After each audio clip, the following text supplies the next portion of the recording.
Bakas sa bawat mukha ng mga bata ang naidulot na saya ng isang outreach program na hatid ng mga tauhan ng Revitalized Police sa Barangay Jose Abad Santos, Cluster 1. Katuwang ang mga guro, iba't ibang sektor at organisasyon sa Pedro Tagle Elementary School sa Davao Occidental.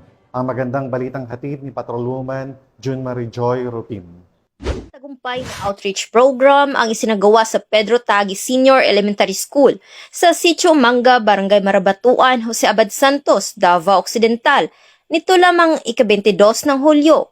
Pinangunahan ng mga tauhan ng Revitalized Police sa Barangay Just Cluster 1, Jose Abad Santos, Davao Occidental, sa ilalim ng pangangasiwa ni Police Lieutenant Colonel Elinar F. Agustin, Deputy Provincial Director for Operations.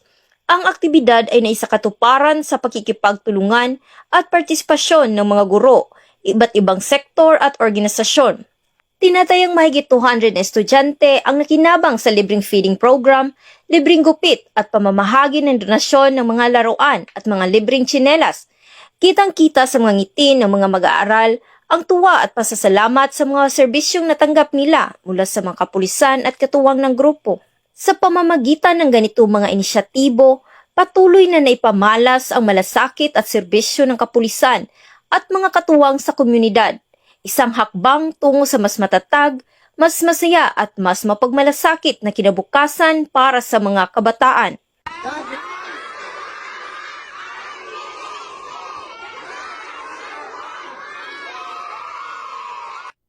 Mula dito sa Police Regional Office 11, ako ang inyong PNN correspondent, Patrolwoman June Mary Joy Rupin, alagad ng batas, tagataguyod ng balitang pulis.